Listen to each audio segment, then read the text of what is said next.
എല്ലാവർക്കും നമസ്കാരം. നമ്മുടെ പുതിയൊരു വീഡിയോയിലേക്ക് സ്വാഗതം.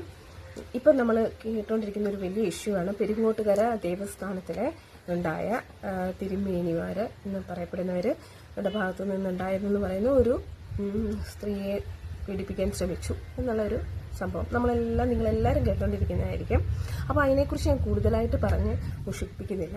അതിൻ്റെ ഒരു പ്രധാനപ്പെട്ട നമുക്ക് നന്നായി അറിയാവുന്ന പേഴ്സണലി തന്നെ നിന്ന് കൂട്ടിക്കൊള്ളൂ അറിയാവുന്ന ചില കാര്യങ്ങളെക്കുറിച്ച് നിങ്ങളുടെ അടുത്ത് നിന്ന് സംസാരിക്കണം എന്ന് തോന്നിയത് കൊണ്ട് മാത്രമാണിത്. ഈ പെരിങ്ങോട്ടുകര ദേവസ്ഥാനം എന്ന് പറഞ്ഞു കഴിഞ്ഞാൽ ഒരു ചെറിയ ഒരു പ്രസ്ഥാനമൊന്നുമല്ല. ഒരു ക്ഷേത്രം എന്നൊരു മൂർത്തിയുടെ പവർ എന്ന് വെച്ച് കഴിഞ്ഞാൽ അതൊരു വിധത്തിൽ അത്രയും വലുതാണ്. രണ്ടാമത് ഇൻകം, വരുമാനം എന്ന് പറഞ്ഞ കോടികളുടെ വരുമാനമുള്ള ഒരു ക്ഷേത്രമാണത്. അതിലുപരി അത് വ്യക്തികളുടെ കയ്യിലാണ് ഇപ്പോൾ ഇരിക്കുന്നത്. അതായത് അച്ഛൻ അവിടുത്തെ മുതിർന്ന അച്ഛൻ അദ്ദേഹത്തിന്റെ മകന് വിൽപത്രം എഴുതി കൊടുത്തിട്ടുള്ള ആളാണ്. അത് ഒരു മകന് മാത്രം. അപ്പോൾ ഒരു അച്ഛൻ ഒരു മകന് മാത്രം അത് കൊടുക്കണമെങ്കിൽ അദ്ദേഹത്തിന് തുടർന്നുള്ള കാര്യങ്ങൾ അദ്ദേഹം നടത്തിയാൽ മതി, ശരിയായ രീതിയിൽ മുന്നോട്ട് പോകും എന്ന് വിശ്വാസം ഉണ്ടായിട്ടാകാം. 2 മക്കളാണ്. ഇപ്പം നമ്മൾ കാണുന്ന ഉണ്ണി എന്ന് പറയുന്ന തിരുമേനിക്ക് ഉള്ളത് 2 മക്കളാണ്, 2 പെൺകുട്ടികളാണ്. അവരെല്ലാം വെൽ സെറ്റിൽഡ് ആണ്.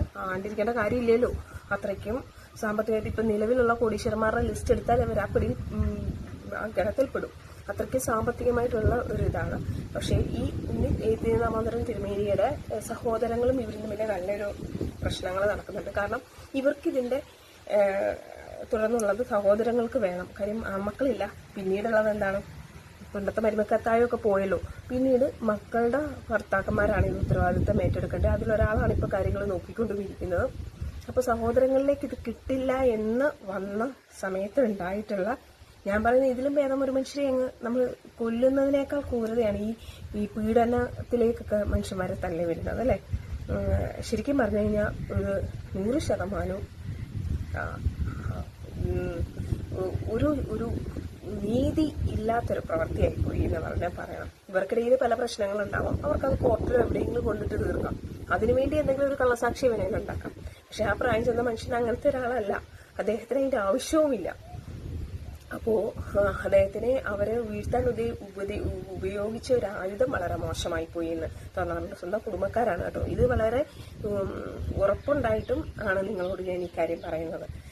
പക്ഷേ ഇത് കാര്യങ്ങൾ തെളിയും. അദ്ദേഹത്തിന്റെ മകളെ കൊണ്ടുവന്നിട്ടുണ്ട്. നിങ്ങൾ ഒരു കാര്യം ശ്രദ്ധിച്ചാൽ സാധാരണക്കാർക്ക് വേഗം മനസ്സിലാകുന്ന ഒരു പോയിന്റ് നമ്മളുടെ ഇപ്പം പീഡിപ്പിക്കപ്പെട്ടു എന്ന് പറയുന്ന സ്ത്രീ പറയുന്നതിനകത്ത് തന്നെയുണ്ട്.